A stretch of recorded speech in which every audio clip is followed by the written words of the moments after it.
Okay, quick music disclaimer here. I do not own the rights to this music, which belongs to the rightful owner, who is the intoxicating mind of Dr. Frankenstein. So he made my intro and my outro, and I hope you guys enjoy. Check him out on Spotify and YouTube, and no copyright infringement is intended. Have a good day.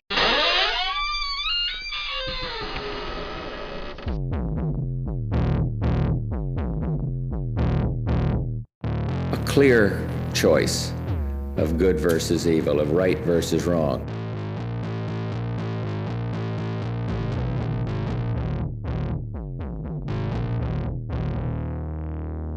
Twisted Tales. Welcome back to Twisted Tales, folks. I'm going to take a step back off this one here because somebody else wanted to do a story. So, here we go. Hope you guys enjoy.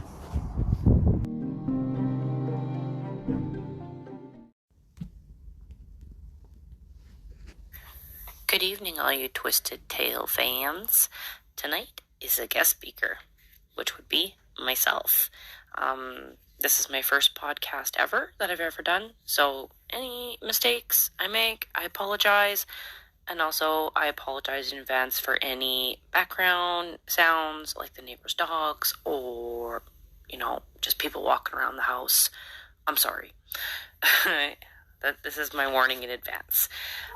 So today I'm going to be talking about the last two legal executions in Canada. So kind of a different turn for this podcast, but I hope you guys enjoy it. So on the early morning of December 10th, 1962, two men, Arthur Lucas and Ronald Turpin, were marched to their deaths at midnight. Both were convicted of murder, and both were sentenced to death by hanging. A last-minute appeal was made by the court cabinet, but shortly after noon, the news arrived that there would be no 11th hour reprieve. The government decided that the hangings were to be carried out. Sorry, guys. The executions took place at Don Jail, located in Toronto. It was a century-old building made out of brick and stone. It laid on the east shore of the Don River. 24 men were hanged in the same room over the years. Executions were moved indoors to prevent them from becoming a public spectacle. An old washroom had been converted into the gallows. Both Lucas and Turpin were reportedly calm in their last hours and were calm being led to the gallows. With hands tied behind their backs and manacles around their ankles, wearing jailed issues, blue pants, and gray shirts, they stood back to back as the hangmen hooded their heads. At 12:02 a.m., so just 2 minutes past midnight, the hangmen sprang the wooden trapdoor. Lucas and Turpin were both officially declared dead 16 minutes later. Their bodies were driven across town to Prospect Cemetery, where they were buried side by side in unmarked graves. Standing in the cold wind and freezing temperatures, demonstrators had been picketing for hours. When news came out that the official declaration of their deaths at 12:30 a.m., the crowd surged forward, shouting, "Murderers and killers!" Extra men were needed to control the crowd, and police motorcycle backup was called. A few arrests were made before the crowd eventually dispersed from the jailhouse. Some background on the history of capital punishment in Canada.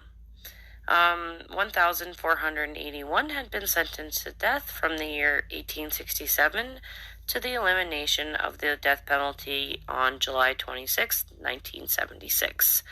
710 had actually been executed. Out of those 710, 697 of those were men and 13 were women. The capital punishment of hanging had been the only method used since the end of the French reign. Only the military could do executions by firing squad, and that law was in place until 1999.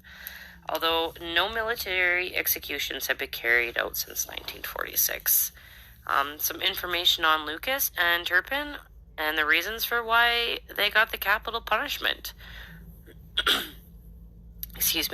Arthur Lucas was born on December 18th, 1907 in Cordell, Georgia, United States. He was convicted of the murder of 44-year-old Thurland Crater, who was a drug dealer and police informant from Detroit. He is also suspected to be the murderer of 20-year-old Carolyn Ann Newman, Crater's common-law wife, but he was never tried in her death. Crater had been shot 4 times and Newman was nearly decapitated. The murders took place in Toronto on November 17, 1961. A ring belonging to Lucas was found in Newman's blood. When Lucas was arrested, he was found to have recently cut his nails, but blood was discovered underneath one of them. Didn't get it all now, did he? He also had gunpowder embedded in his hand. Bloodstains were also found in his car, and they were found to be a match to, surprise, surprise, Crater and Newman. Lucas maintained his innocence up until the end, but said he was at peace with his punishment due to the many terrible things he had done in his life, and it was finally catching up to him. One last note on Arthur Lucas, which is kind of disturbing about his execution, is that the hangman had accidentally miscalculated Lucas's weight, and his head was literally torn right off his body, and his head was hanging by the sinews of his neck. Chaplain Cyril Everett attended the double hanging and disclosed this information shortly before his death in 1986. Lucas was the age of 54 at the time of his execution and death. Now we turn to Ronald Turpin. Ronald Turpin was born on April 29th, 1933 in Ottawa, Ontario, Canada. On the night of February 12th, 1962, Ronald Turpin was pulled over for a broken taillight by Officer Frederick Nash, aged 31. Ronald was also on the run from a robbery that he just carried out. When Nash pulled over Turpin, the two men got into a shootout. Nash suffered a fatal gunshot wound to his abdomen. Turpin was shot twice, once in the arm and once in the face, that left him with a scar on his left cheek. Ronald Turpin was the age of 29 when he died.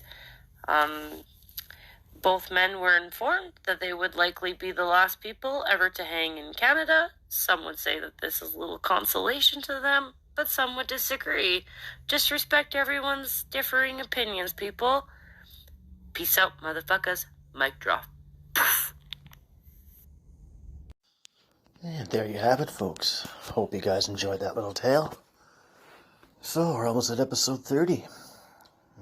Didn't think we'd keep going with this, but, it occupies my time. Our time, I should say. So, I'd like to thank all of you for, listening, following, whatever. So, it's pretty cool. I appreciate all you guys. Thanks for keeping me out of trouble. Until next time, take care.